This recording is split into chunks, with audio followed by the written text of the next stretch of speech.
اہل تشیع اور اسماعیلی جو آغا خانی ہے نا، ان میں تو کوئی جوڑ ہی نہیں ہے، یہ بالکل الگ۔ اہل تشیع حضرات جو ہیں ان کے عقائد تو بالکل واضح، اور موٹی موٹی باتیں یہ ہیں کہ وہ قرآن مجید کو مکمل نہیں مانتے۔ اور کتنا مانتے ہیں؟ شیعوں کی مستند کتاب ہے اصول کافی، فروغ کافی، الشافی، یہ ساری کتابیں الحمدللہ ہمارے پاس موجود ہیں۔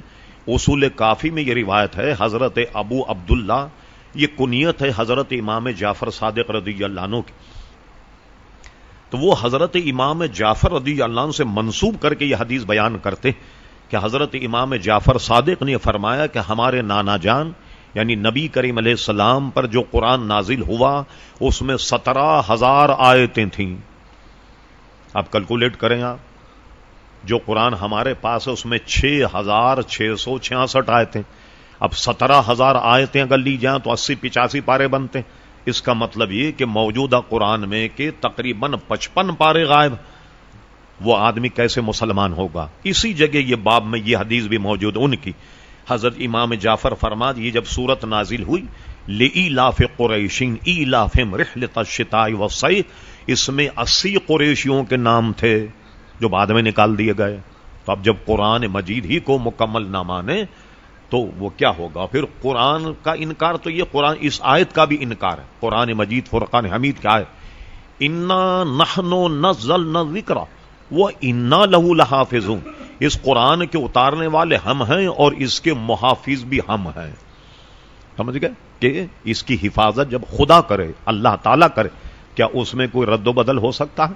صرف آپ کو سمجھانے کے لیے کبھی آپ کسی کا بے دین بد مذہب کا شکار نہ ہو جائیں، یہ مثالیں اس لیے دیا تھی کہ بات آپ کے ذہن میں راسخ ہو جائے اور کبھی اس میں تردد نہ ہو۔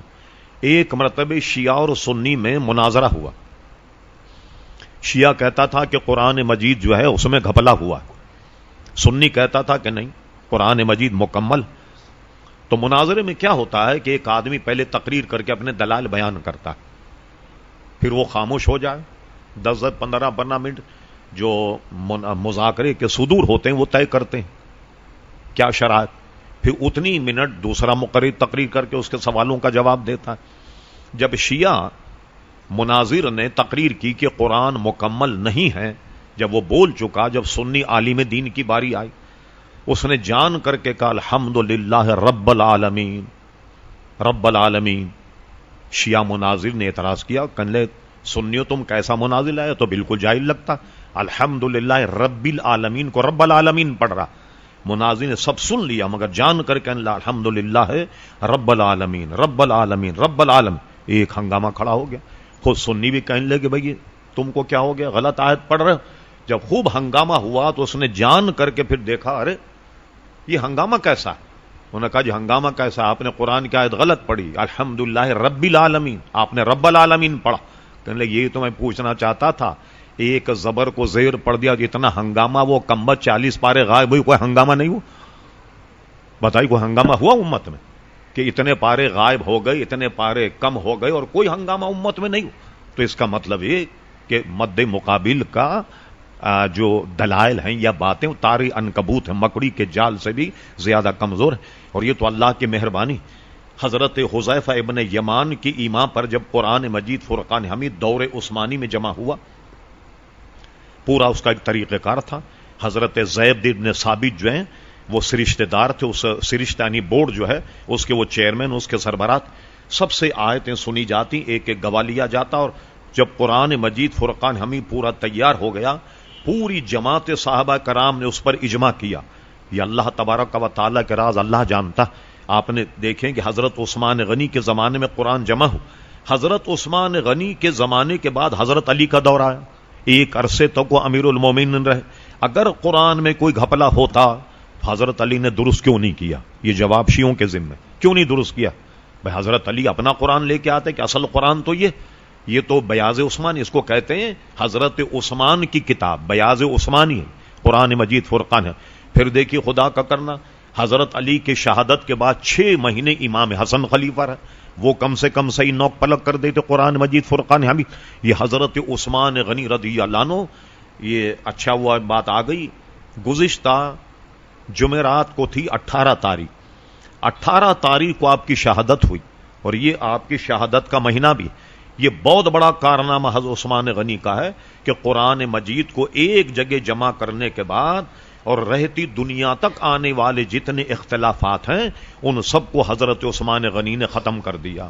اب آپ پوچھ سکتے ہیں کہ مولانا وہ جو حضرت عثمان زمانے کا قرآن وہ کہیں ہے بھی یا نہیں؟ یہ بھی بتا دوں. اس زمانے کے جو حضرت عثمان غنی نے قرآن مجید فرقان حمید جو جمع کی، پھر اس کی کاپیاں بنی 6-7 مختلف بلاد اسلامیہ میں اسے بھیجا گیا. اور صرف قرآن نہیں، قرآن کے ساتھ 2 قاری بھیجے گئے کہ اس آیت کا لب و لہجہ کیا ہے، وہ تلاوت کر کے بتائیں اگر کوئی اختلاف. اتنا اہتمام انسرام حضرت عثمان غنی نے کیا رضی اللہ تعالیٰ عنہ. تو اس قرآن مجید کے 2 نسخے اب بھی دنیا میں موجود. ایک نسخہ تاشقند کے کتب خانے میں روس میں، اور ایک نسخہ اس کا توق کاپی میوزیم جو ہے استنبول وہاں موجود. اور روس والے جو تاشقند میں موجود ہے حضرت عثمان غنی رضی اللہ عنہ کا نسخہ، ان کا دعویٰ یہ ہے کہ جب حضرت عثمان غنی مصحف کی تلاوت کر رہے تھے تو جب بلوائی ان کا گھر پھاند کر ان کے گھر میں گھسے اور کسی نے یہاں نیزہ مارا. حضرت عثمان غنی یہاں سے چونکہ قرآن مجید سامنے تھا، یہاں سے خون کا قطرہ نکل کر قرآن کی اس آیت پر گرا، فَسَيَكْفِيكَهُمُ اللَّهُ وَهُوَ السَّمِيعُ الْعَلِيمُ. ان کا دعویٰ یہ کہ یہ وہ قرآن ہے جس پر یہ نشان بھی پایا جاتا ہے عثمان غنی کے خون کا، اور یہ روسیوں کے پاس. اب آپ کہیں گے مولانا ایک تو آپ نے استنبول بھیج رہے ہیں 50,000 کا وہ ٹکٹ ہو گیا، ایک روس بھیج رہے ہیں آپ، یہاں بھی 40,000 سے کم کا ٹکٹ نہیں. تو آپ نے اتنا لمبا چوڑا نسخہ بتا دیا. اب آپ کو آسان بتاتا ہوں. ایوب خان نے جس زمانے میں روس کا دورہ کیا تو روسی حکومت نے حضرت عثمان غنی رضی اللہ عنہ کا جو تیار کیا ہوا قرآن تھا اس کی پوری فوٹو کاپی ایوب خان کو دی. جب ایوب خان پاکستان میں آئے، وہ شاید آپ کو یا مجھے ملتی تو ہم کسی کو نہیں دیتے. یہ ایوب خان کی مہربانی تھی کہ اس نے پیشاور میں ایک بہت بڑا عملہ ساتھ اور ایک ٹرین کو بہت زیادہ پھول ہار اور لائٹنگ کر کے کراچی بھیجا، اور وہ قرآن مجید کا نسخہ کراچی میں بنس گازن میڈیم ڈی جے کالج کے قریب بنس گازن میڈیم کے قلمی سیکشن میں آج بھی موجود ہے. جس کا جی چاہے وہ دیکھ لے کہ جس کی ابتدا الحمد شریف سے ہوتی ہے اور اس کی انتہا والناس پر ہے. جو ہمارا قرآن ہے اس قرآن کا نسخہ آپ بھی موجود ہے. اس لیے کبھی آپ اس میں کوئی تردد نہ کریں کہ یہ قرآن مجید فرقان حمید جو ہے یہ وہ اوریجنل ہے یا نہیں ہمارے ساتھ. ورنہ صحابہ کرام حضور علیہ السلام کے وصال کے بعد 10,000 سے زائد ان کی تعداد تھی حفاظ کرام کی.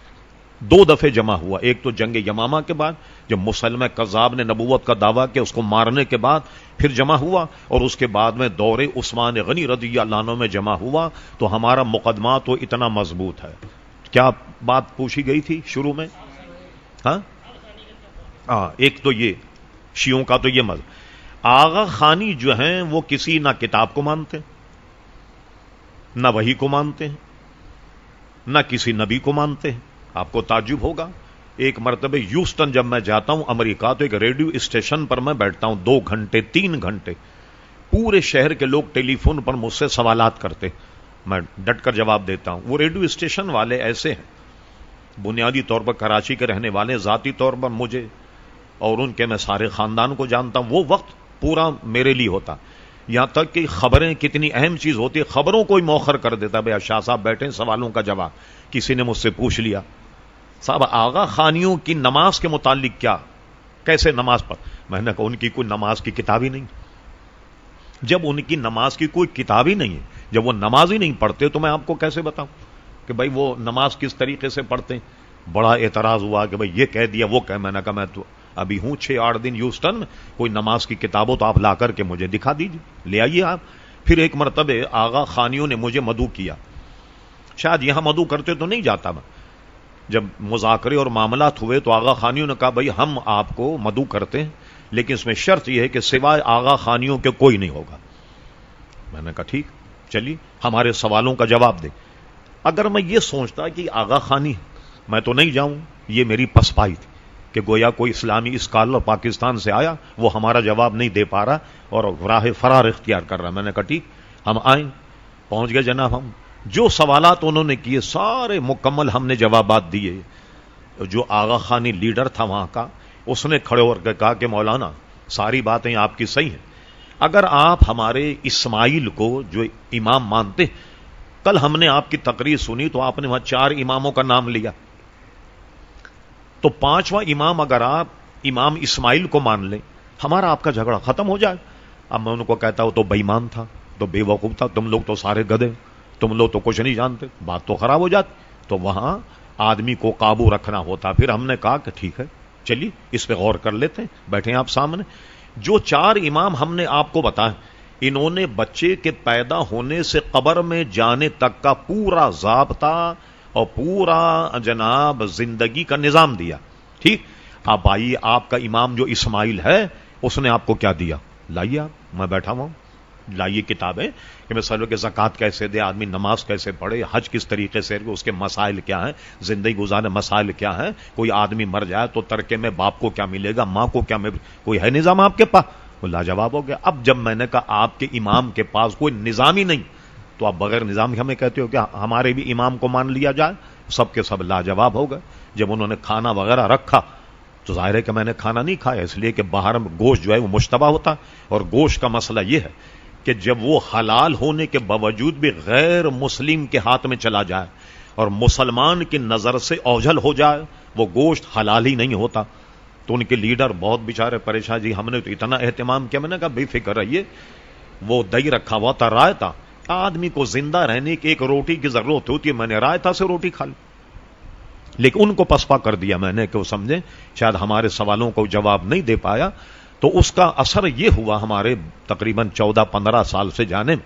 کہتے ہیں چور چورا چوری سے تو جاتا ہے، ہیرا پھیری سے نہیں جاتا. وہ مسجد میں آن کر نماز بھی پڑھتے ہیں اور اپنے جماعت خانے میں بھی جاتے ہیں، 11ویں شریف بھی کرتے ہیں، اپنے جماعت خانے میں بھی جاتے. ان کی ایک بہت بڑی جماعت شب قدر میں، یہ ٹھٹے کے قریب ایک مزار ہے، وہاں آتے ہیں یہ لوگ، اور فجر کی نماز میں یہ آغا خانی ہمارے یہاں میمن مسجد مصلح الدین گارڈن میں آن کا فجر ہمارے پیچھے پڑھ کے ملاقات کر کے جاتے ہیں. وہاں اگر کوئی ایسا اسکالر ہو کہ ان کو قابو میں کرے تو 100 گھر آغا خانیوں کیسے ہیں کہ جو نماز بھی پڑھتے ہیں وہاں بھی جاتے ہیں. اس پر مسلسل کام کیا جائے، امید ہے کہ سب حضرات مسلمان ہو جائیں.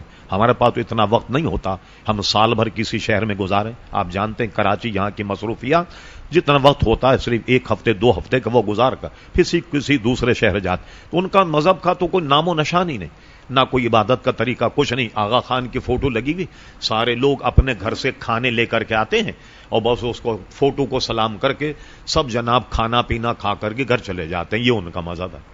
تو اس کی نہ ان کی مذہب کی کوئی کتاب ہے نہ کوئی.